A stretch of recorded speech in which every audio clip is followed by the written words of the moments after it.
YouTube Ozik going. The Goat House is back. After day 2 of the NFL draft here, going over some of the most interesting picks from rounds 2 and 3. We did the same video for day 1. We also had a day 1 video that graded every single pick. We're going to have more videos throughout the NFL draft day 3, obviously tomorrow. Join us on Twitter for live analysis for every pick like we did for day 2. We were live for day 1, so you can go back and kind of check that stream out if you want to as well. Like, subscribe to notifications down. We have full coverage here. Any link you're looking for, pin in the comments section. We have sponsors, GLD Shop, Liquid IV, code GOAT for those sites. Again, links down below for those. So, yeah, we're going to go through multiple picks here, several picks. We talked about quite a few on Twitter as well, but the best value picks, looking at the round 2 picks, the best value picks, Joey Porter Jr. to start it off with the Steelers. We thought that was maybe an option for them in round 1, and he slips a little bit, obviously, and they get him in the top of the second round. So really solid value there. I had him as my number 4 corner, first-round player.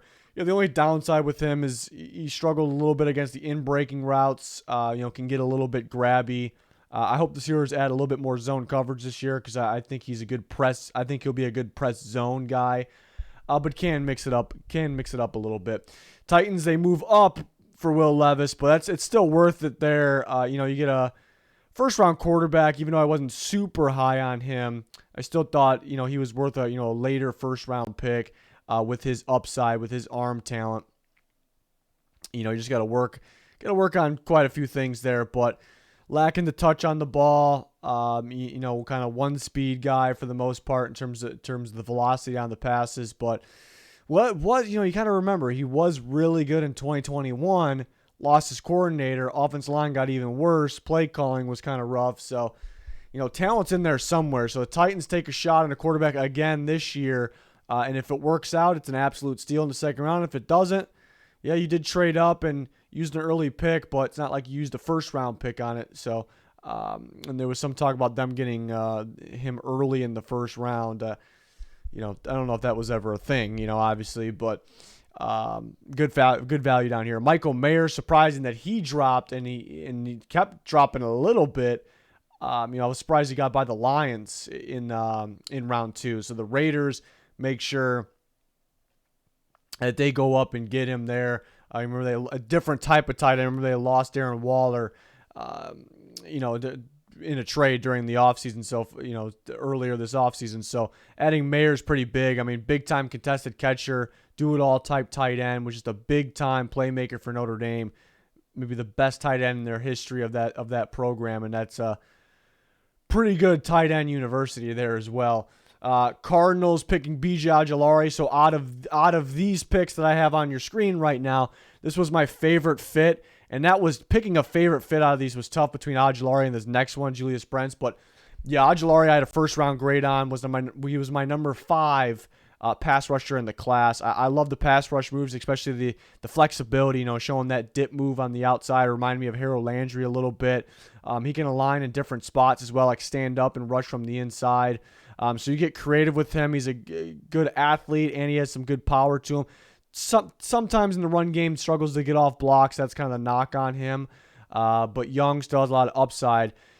Great fit because, in Gannon's defense, you look at what Hassan Reddick did. He was kind of like, a unique player because, a lighter pass rusher, very athletic. He can put his hand in the dirt in the line. He can stand up. He can rush from different spots, almost like an off-ball linebacker blitz sometimes. And so Ojulari can do a lot of those different things as well. So I think Jonathan Gannon's going to have a lot of fun with him, and they needed a pass rusher pretty bad, and they got a good one here. Julius Brents, another favorite fit. It was tough to decide between Ojulari and Brents with that favorite fit, but yeah, this was a great value pick on top of it. I was a big fan of Julius Brents. He was on my guys list. I would have been okay taking a shot at him late first. I love the length, lockdown ability. He's a zone guy, but that can press and has upside in man. Sometimes loses his balance a little bit. I saw him a few times get his head around on the wrong side. Probably can fix those things, and they would kind of help each other. They would kind of cure each other in a way. But he goes to the Colts. Gus Bradley, known for his cover 3 defense. He actually took it a little easy with the cover 3 last year, ran a little bit more man. But based on what they're doing, I think they're trying to kind of go back to his roots there. And Brent's, I already know, is very solid in cover three, zone corner. But I like him in man, too, upside in man. So I think we'll mainly see cover three, and we'll see some man as well. So that makes sense as a great fit there and a great talent here for the Colts who needed a corner. And then Brian Branch, maybe one of the biggest steals of the draft so far. I was very high on Brian Branch. I couldn't believe how far he slipped through. I guess the value of the slot corner, I guess you can see it with even in free agency, the guys don't get paid. We saw it with C.J. Gardner-Johnson, who happens to be on the Lions too. The guys just don't get paid, so I guess why are teams going to take him super early? But, I mean, it's a complete talent at the slot corner position. It also can line up at strong safety if you need him to. He's very good in coverage, whether it's man or being instinctive in zone. He flies up to hit the ball carriers as well, makes some big hits. He's good stopping to run. I mean, he's a complete guy. It's a safe pick. You know what you're going to get from him. The only downside with this is, him and C.J. Gardner-Johnson we're going to play kind of the same role in this defense. So are we going to see Branch a whole lot year one is the question. I think he has upside to maybe be better, than C.J. Gardner-Johnson, believe it or not, just because I think he's that good, but down the line, I should say. But yeah, so that was a fantastic steal. I was a big Brian Branch fan. And then Keanu Benton, I was also a huge fan of. I actually had a first-round grade on him.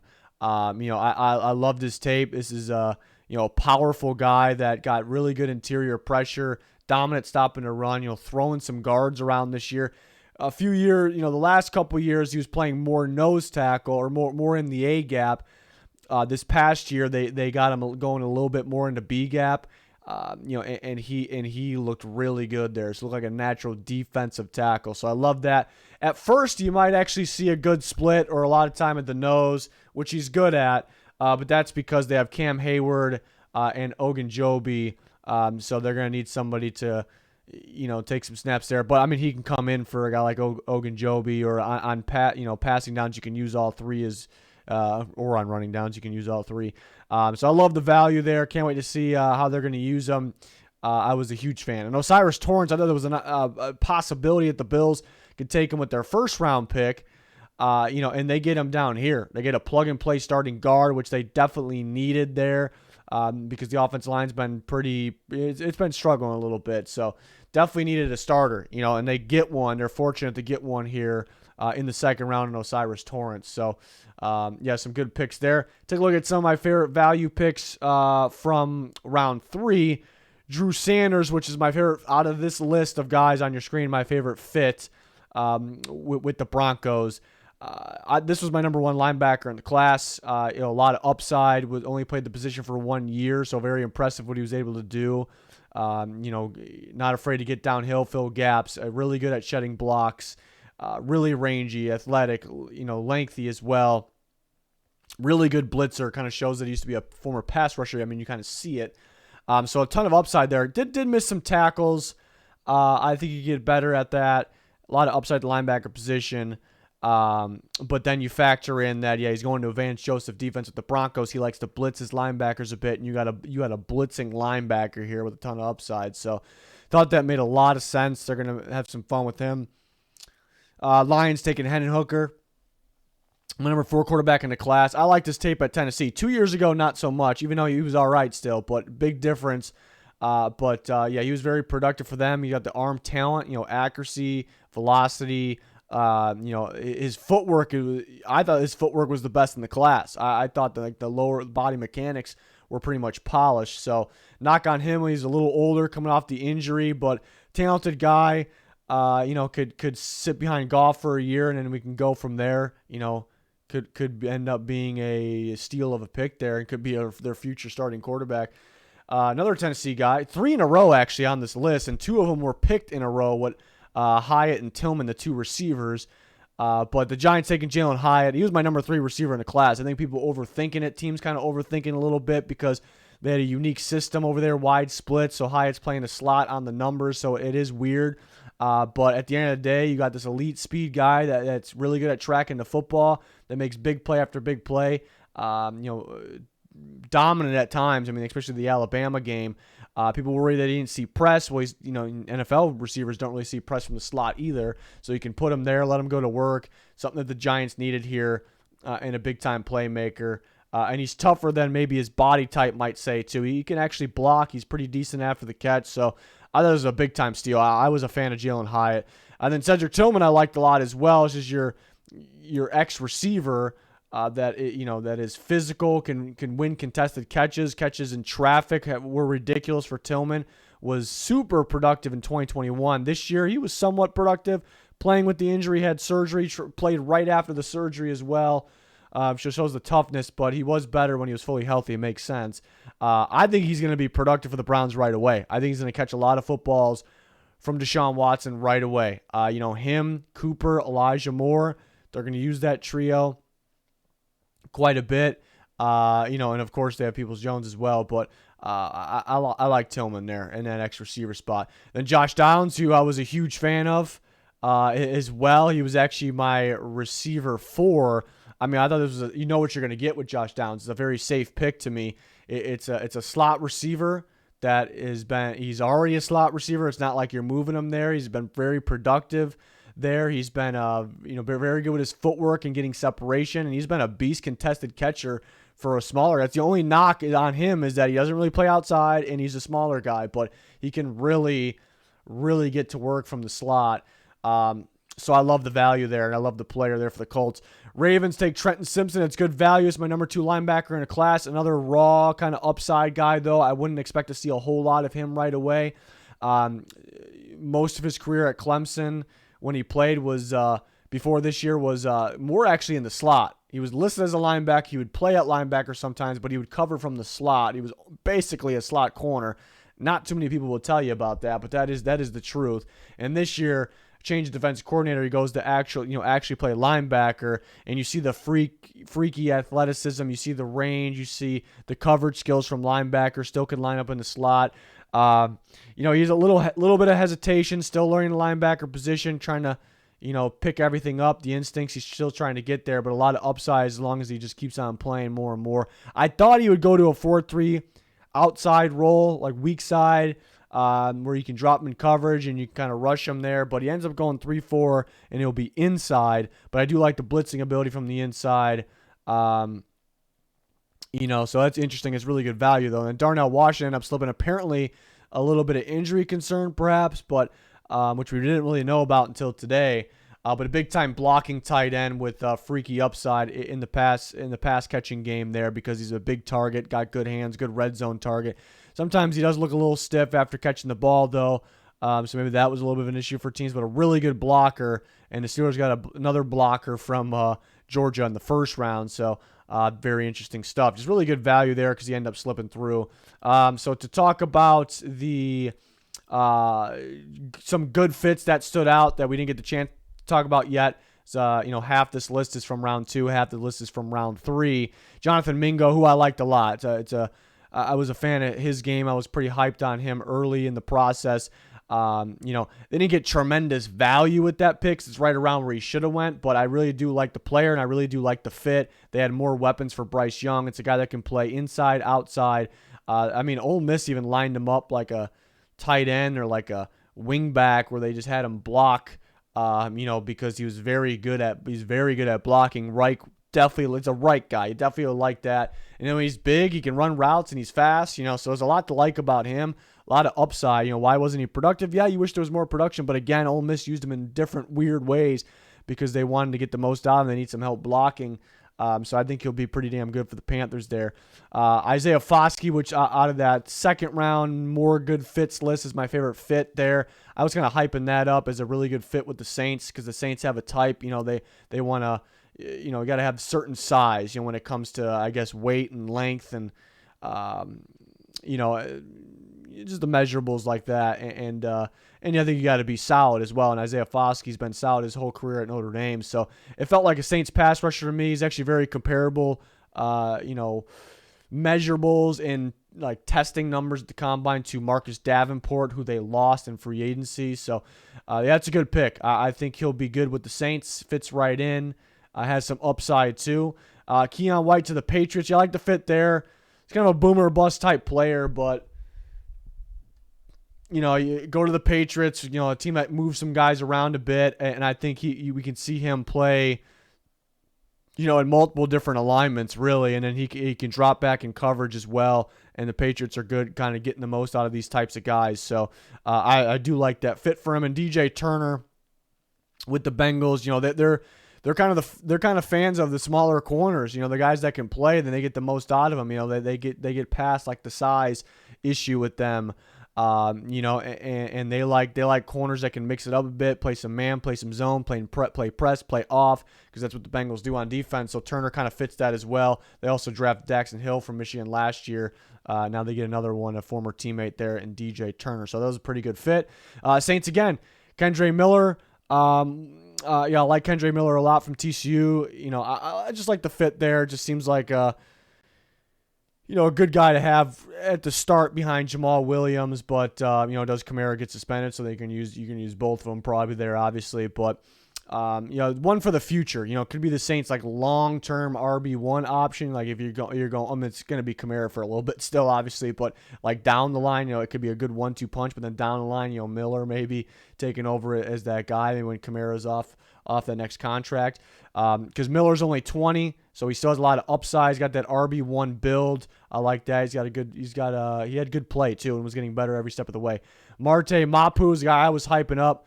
A lot of people were hyping him up, but I was hyping him up a few weeks ago and ranked him with the linebackers. My linebacker 6, I ended up bumping up to 5. He was listed as safety for Sacramento State, but played in the slot a lot, was good there, and then was able to line up at linebacker at times, was solid there, went to the Senior Bowl, looked like a natural at linebacker. So it's a guy that you can move around a bit, and, good for the Patriots once again. So I think they'll get the most out of him. He's a fun player. He's got a lot of upside at the linebacker position. So we will see. Another linebacker that I was a huge fan of, that I actually had them ranked right next to each other. I had DeMarvion Overshown, number 4 linebacker in the class. So I was very high on him. He's just another guy that's super fun. He's long, athletic, rangy, flies around the football field, will get downhill and smack you in the mouth. And he used to be a safety turned linebacker. And this past year, second year playing linebacker, he really improved. So that tells me he's getting it. He's figuring it out. He's special. He's continuing to get better. Phenomenal blitzer as well, that you honestly can line up, off. I saw Texas kind of off the edge at times, or blitzing from the inside. So getting creative with Micah Parsons there, that's a really good fit. It's a lot of fun there. So I like that pick. Was one of my guys. Wanya Morris was one of my guys as well. I love that fit because I know the Chiefs can get the most out of him. They needed a right tackle, and they get a guy here. So I think they'll get that upside out of him. Was a former 5-star recruit. Still got to figure it out a little bit, but you like the power, length, athleticism combination. Shows some good moments, but kind of got to brush up on the technique a little bit. Gets a little sloppy with the base. The balance gets a little out of whack, and he loses leverage then, but you can see the upside. You can feel it, so it's a good place to go there with the Chiefs. Pair him with Juwan Taylor opposite of him.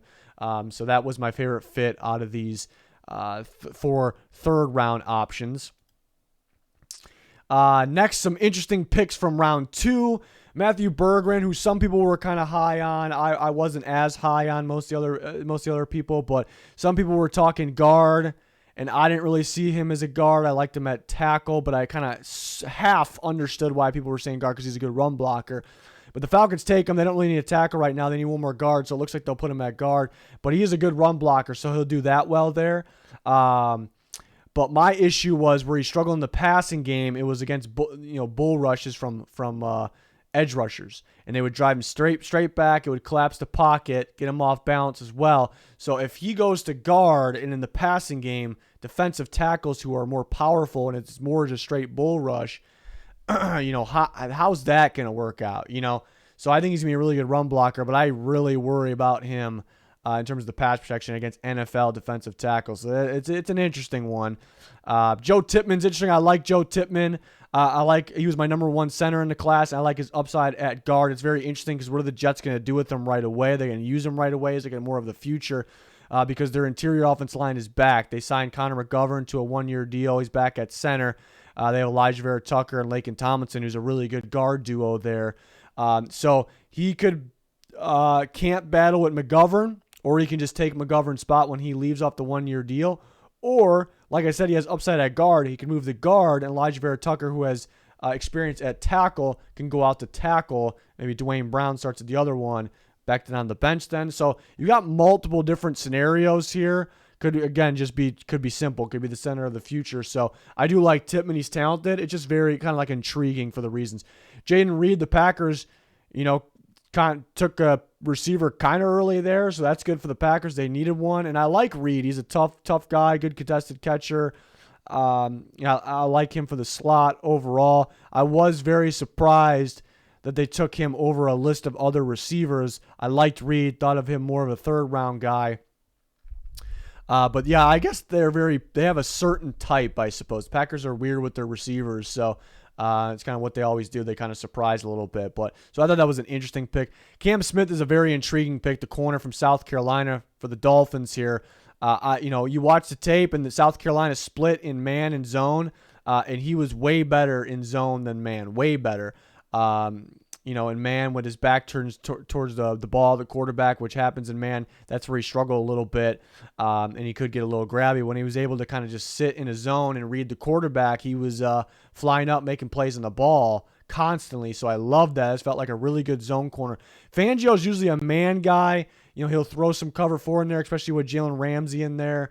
And he could mix it up a little bit. So that'd be a good opportunity when they're in a cover 4, we'll say, when Cam Smith has an opportunity. But, then again, they do have the best cornerback duo in football, Ramsey and Xavier Howard. So when they're going to use Smith, but he actually has some good reps in the slot, so they could use him there. But, and I talked about all this before the draft, that he has, possibly some upside, even though he hasn't played there, upside at safety, because again, what is he best at? He's kind of just best at, being able to, read the quarterback and then get downhill and jump the ball, jump routes, and you can do a lot of that at safety. Now they do have a couple guys there, Javon Holland and Brandon Jones, but, you possibly could use all three, perhaps. So I basically, he's not going to start anywhere, I don't think, or he could in the slot, but you can see him play all three positions, or 4, 2 safety spots. So at times, because I love Holland, he can move around a bit, I suppose, as well. But I'd like him a little bit more as a free safety. But he can come up in the box and blitz too. So we'll see. It's very intriguing. I kind of like it. Didn't expect it. Kind of like it. Zach Charbonnet. I was kind of hinting at the Seahawks could value needing another running back. Kind of got a little shit for that. And they did do it. They took one here in the second round. So him and Kenneth Walker be a pretty good 1-2 punch there. So it'll be pretty fun to watch. Charbonnet remind me a lot of DeMar. It's probably my favorite comparison in the whole draft is DeMarco Murray. Older running back, not too long ago, but just moves just like him. The wiggle. He's a pretty good pass catcher. He's got some power to him. He's not the speediest guy in the world, but he's kind of do it all type back. So it's gonna be pretty fun there with him and Walker. So they could split a little bit. The Seahawks are going to value having those running backs in there. So very interesting. And then the Chiefs taking Rashee Rice. Yeah, it was a little surprising them not going Jalen Hyatt. I really thought they were, but they go Rice instead of him. But I do like Rice. He really grew on me leading up to the draft. Because you notice in 2021 he played in the slot and he looked pretty good there. And in 2022 he played outside. He looked even better there. Usually it's kind of the opposite. You got to go to slot to play better.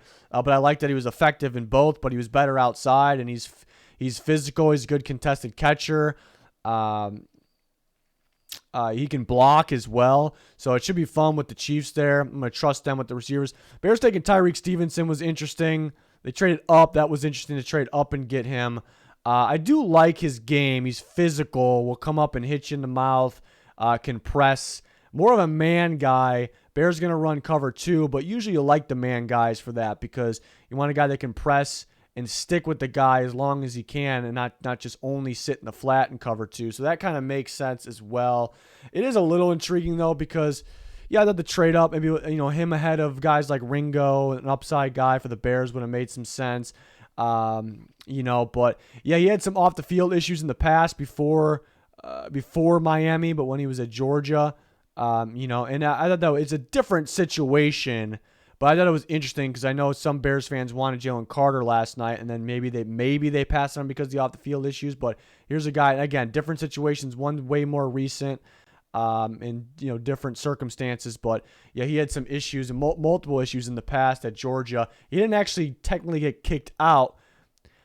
He decided to leave. I think they kind of just decided to part ways there, but then goes to Miami and plays pretty well. So an interesting pick there.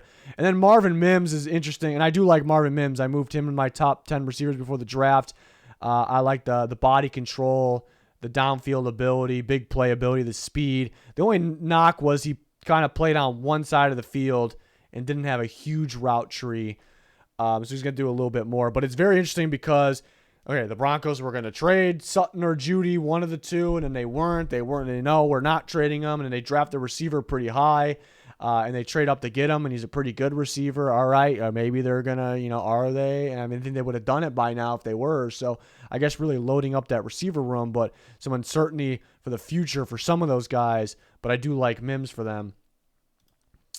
More interesting picks from this one from round 3, not a huge list, but the Packers taking Tucker Kraft, and that was interesting because they already took a pick we didn't really talk about in this video, but we talked about every pick on Twitter basically. But they already took Luke Musgrave, who's a big-time receiving threat tight end, who's a little underrated as a blocker, just needs to stay healthy, and then he's good with limited amount of snaps compared to the rest of the guys in his college career. But yeah, kind of a boomer bust guy, but but they already took him. They took Tucker Kraft, who I like. I had Musgrave as tight end 4, and he was right there 3-4. And I had Kraft at tight end 5. So they get 2 top 5 tight ends, which is pretty good. I guess how much you can use both of them. I guess they got a plan there. I guess maybe they didn't really like Musgrave's blocking. I mean, they're going to have Kraft in line and Musgrave in the slot. They got Jaden Reed to play in the slot and play outside. They have Christian Watson to play outside, and he can also kind of be a gadget guy. And they have Romeo Doubs, who's an outside kind of a deep ball guy. So maybe it's coming together here. And they had some tight end. Kraft, I like him because he's kind of a do-it-all guy. Like, I thought Musgrave was a little underrated in that category, but Kraft is Musgrave's got flashier potential, upside, play. But Kraft is really a do-it-all guy. Like, he, even across the board, I mean, he was flashy at times because he looked like a man amongst boys, but he was playing weaker competition. He looked like he was like 6'8" out there sometimes, but he's really not that tall, just looked massive just because he was just so much more dominant than the other guys at times. But pretty balanced across the board where it's like nothing super, super flashy, but he does everything pretty well. So you do like that. It's weird, though, because the Packers, well, I guess they valued having multiple tight ends in there in the past. So they kind of moving on. They're kind of moving on from the past. And going, that kind of makes sense there. So going with Musgrave and Kraft with Jordan Love and Jaden Reed and those 2 other receivers they had from last year. So it's a young group. It's a very young group, but it was very intriguing because they already took a tight end, but they're really loaded up. They got some weapons for Jordan Love here on day 2. The DJ Johnson, I mentioned him in my sleepers video the other day. Like, watch out for this guy who's kind of been talked about as a 6th-round pick, maybe 5th, to sneak up to maybe the 4th, but he goes in the 3rd. But I do like his upside. The Panthers did trade up for him, but there was a run on pass rushers. There was really a shortage at one point, but I do like his upside because at Oregon, they had him dropping in coverage a ton. Well, they got Georgia's defense coordinator, Dan Lanning. So we saw that with Walker, Nolan Smith in the past with Georgia, where they don't let him just get after the quarterback constantly. So we saw Johnson dropping coverage a ton, sitting and reading run, really good stopping and run. And then he's really very, very speedy on top of it, pretty good power, length. So you love all that. That sounds great. He doesn't really have any pass rush moves, at all. It's kind of just a bull rush. Doesn't really do anything special with the bull rush. Some of the other guys that went earlier, at least they, have, speed to power and they know how to use the length very well. I mean, he just doesn't know how to use his traits right now. So that's why he was, not going as early, but he has the upside here. So the Panthers, I do think he fits Evero's scheme as well. So it's an interesting one.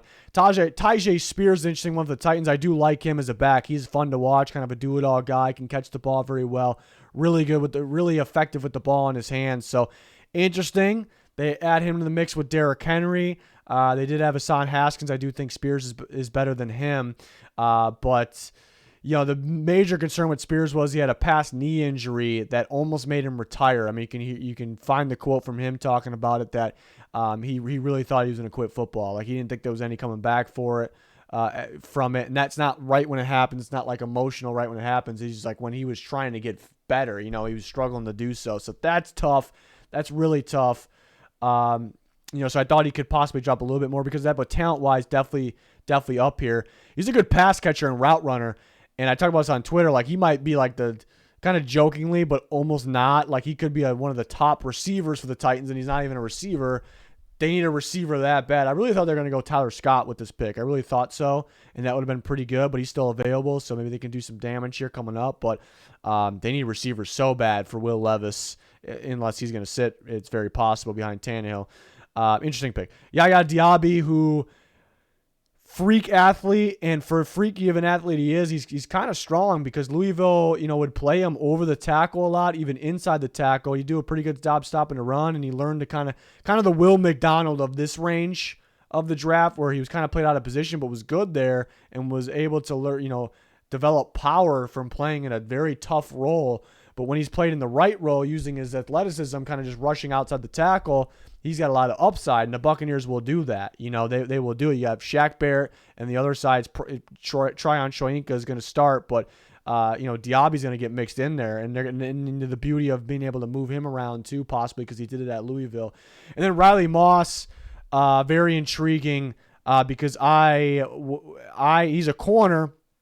And I watched the tape, and I've seen other people say it, but I actually ranked him at safety. I saw, like, this guy could be a damn good safety, and he's a pretty good corner. He's undersized for the outside, so could he play safety and could he play slot? So very intrigued by it with the Broncos because I thought that's probably what they were going to do. And there's people who are already saying, they're kind of calling him a DB, or they're already calling him a safety. They're not calling him strictly a corner because they might have that plan. So I'm kind of excited about that. Vance Joseph kind of get creative with him and move him around a bit. That's what he did with his safeties in Arizona as well. But he was good at corner. Just a little undersized. But I do like his upside at safety, being able to jump the ball, read the quarterback, just be a playmaker, and he's a freak athlete as well. So some interesting picks there. That's definitely an intriguing one for the Broncos that I like. And then to the big winners of the day, it's hard to single out just some teams, but the Steelers win day 2, in my opinion. I mean, absolute haul. 1 and 2 are up there. 1 and 2 are the clear 1 and 2. They're in a league of their own, and there's other ones that did very, very well. But the Steelers and the Colts, love what they did. Steelers getting Joey Porter Jr., getting Keanu Benton. I mean, those are 2 first-round grades for me. And 2 potential starters day 1, I would think so. And then Darnell Washington was a great value pick, and you get a big-time blocker for which I think people look at Darnell Washington, they're like, oh, that's a tower of a guy. That's a pretty good athlete for that size. He's got really great hands and contested catchability. And that's what they look at when they see Darnell Washington get excited about it. I understand it, but I look at the blocking. He's a phenomenal blocker. And what have the Steelers been struggling with? Blocking. And you add 2 Georgia guys to help you with that. Darnell Washington be able to seal the edge there. He's almost like another tackle out there. That's going to be fun. They got a haul. They got extreme value. They got starters. You can start Darnell Washington because of the blocking ability too. So it's just a phenomenal job. It's just stuff you got to get excited about. And the Colts as well. I mean, Steelers get a little bit more of a haul just because they have 3 picks. The Colts had 2 picks, but I love what the Colts did. Julius Brents, I was a huge fan. I would have been okay if a team took him late first. I love his upside, but he's already good right now. Perfect fit in Gus Bradley's cover 3 scheme that'll mix in a little bit of man. They needed a corner really badly. Good value, good fit, love it. And they traded back. They traded back twice and got Brents. Just remember that. That is tremendous. And then you got Josh Downs, who I liked a lot. That's a safe pick. He's going to be a good slot receiver. He's an underrated contested catcher. He gets open. The Colts have kind of been staying away from these types of receivers, and I did not know why. They had to be this tall and this thick and be the same receiver, and they got some good ones doing that. Michael Pittman's very good, and Alec Pierce could be something, but they go out and get a slot receiver that's kind of different than what they've had. And he can do some damage with their quarterback, Anthony Richardson. So I think they complement each other pretty well, too. Looking at Michael Pittman Alec Pierce and Josh Downs. I'll say Alec Pierce showed some good moments last year, and he's got some upside, but I think Downs at the end of the year might be their second best receiver after Pittman. He's good. He's good. Colts got some steals. They got some fits. They got some value. Steals, value, the same thing. Broncos at 3. I like what the Broncos did. Marvin Mims, he really, really was growing on me. If you watch other videos, we got some other guys on the channel with me. Pigskin, he's actually a receivers coach, so I trust his judgment with receivers, and he's been right in the past. He was insanely high on Justin Jefferson, so he's right about that. He is a huge Marvin Mims guy, and I trust the judgment, and I see it too. I watch Marvin Mims, and I see it. He was a top 10 receiver for me, so that's great.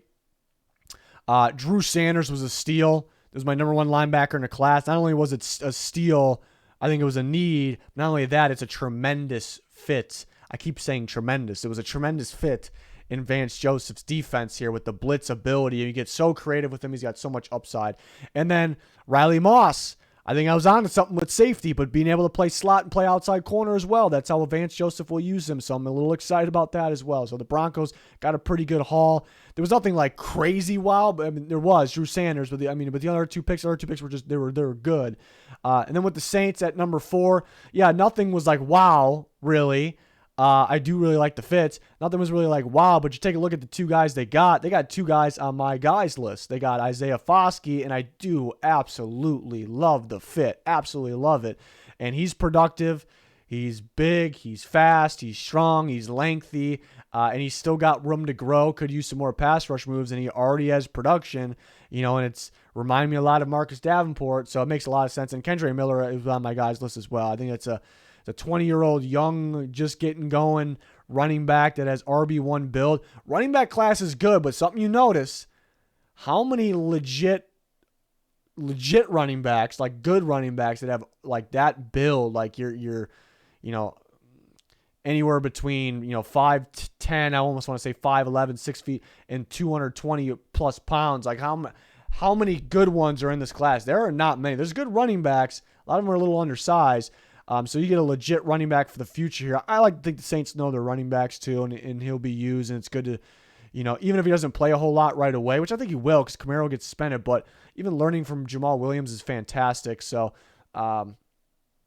yeah, I love the fits, what the Saints did. And the Patriots, there's nothing like wow about it, but I do love the fits. Keon White needed to go to the right team where he can be used in multiple different spots. I mean, the Patriots it's a multiple defense. It's a multiple defense. They will give different looks. I mean, so this guy could be lining up like a 3-4 outside linebacker at times, which he could do, and he can drop in coverage, or he can be lining up like a 4-3 end at times, or he can be lining up like a 3-4 defensive end at times. Like it's just a good fit with the Patriots. He is a boomer bust guy, but I love it. And Marte Mop, who I was hyping up, for a bit here, and he was ended up being my number 5 linebacker in the class, and he also can play the slot position. It's just the guy you got to move around a bit, and it's what the Patriots do. I think he's going to play more linebackers. Kyle Duggar is kind of like that strong safety box guy. I love me some Kyle Duggar, too. I loved his season last year.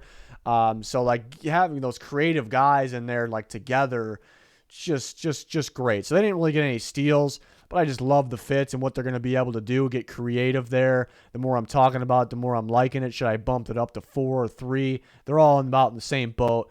You get the idea. But overall, combining the entire draft so far, the Patriots are doing one hell of a job because Christian Gonzalez is one of the best picks of this draft. But this is a day 2 video. And other ones I got to mention, there's other teams that did well too. It's hard just to sit here and mention every single thing. But Detroit is a tough one actually because Brian Branch, I love the pick. Maybe one of the best picks of the draft so far. Hendon Hooker, really like the pick. I wasn't a big Sam Laporta guy. Some people were. I mean, he's good, and he's really good after the catch, and he's an Iowa tight end. He's my number 6 tight end, though. I disliked that they took him over Michael Mayer. I really disliked that.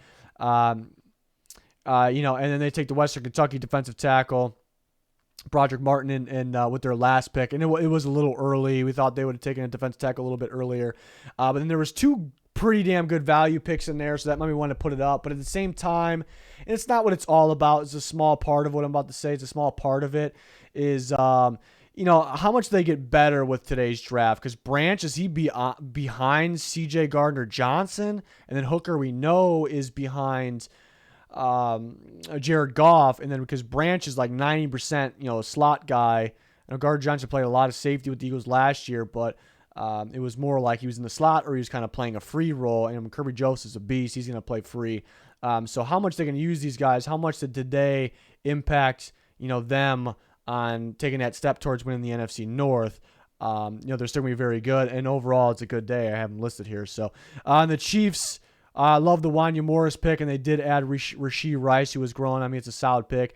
The Giants did pretty solid. Jalen Hyatt was one of my favorite picks of the day, so tough not listing them. John Michael Schmitz, which some people were very high on. I actually had an early third-round grade on him, so I think it's a solid pick. He's in a plug-and-play starter. To me, it's not like wow, but the Jalen Hyatt pick was wow. And the Cardinals did a pretty good job. They got 3 players. B.J. Ojulari was one of my favorite picks today. And they got guys in like kind of appropriate spot. Garrett Williams is pretty solid. Sometimes he'll get beat deep. That's the issue, but he's good at attacking underneath and as a playmaker, and he can come up and hit. And they get Michael Wilson, who, is a second-round talent all day if he's healthy, but he hasn't finished the season yet. But he's that talented. But that is the issue. You get Garrett Williams coming off the injury, and then Michael Wilson. But they got better. They got a few players that are pretty good. I love the Ojulari pick. So I think the Bengals did good. The Bills with the one steal that they got with Osiris Torrance. I could sit here and list teams all day, but this is what I came away with. Again, 1, 2, Steelers, Colts, they're in their own category. 3, 4, 5, pretty interchangeable. Throw the Lions in there, the other teams in there as well. The Lions were probably the 6, but yeah, they're all, I can talk myself up on the Patriots, Saints, Broncos, like all kind of evenly there, but Broncos did get a pretty good haul. So yeah, it's a heck of a job by these teams. I'm excited for day 3. A lot of surprisingly good players left. Some of these corners, I got a big 3 of corners with Keely Ringo, Corey Trice, and Darius Rush. I can't believe it that they're left. I love those guys. So, and there's other sneaky sleeper corners as well. We got you guys covered on Twitter. And right here on the channel with more content as the rest of the draft comes here, and even after the draft, undrafted free agents, 2024 mock, and a lot more. So we got you guys. If you're looking for my full position rankings, hundreds of players ranked, I put a link in the comments, but it's also through Twitter as well. There's a spreadsheet, it's a big board spreadsheet. We'll always be talking about best remaining on Twitter and updates on every pick. So links pinned in the comments for anything you're looking for. That's going to do it for this one. Thanks for watching. Goodbye.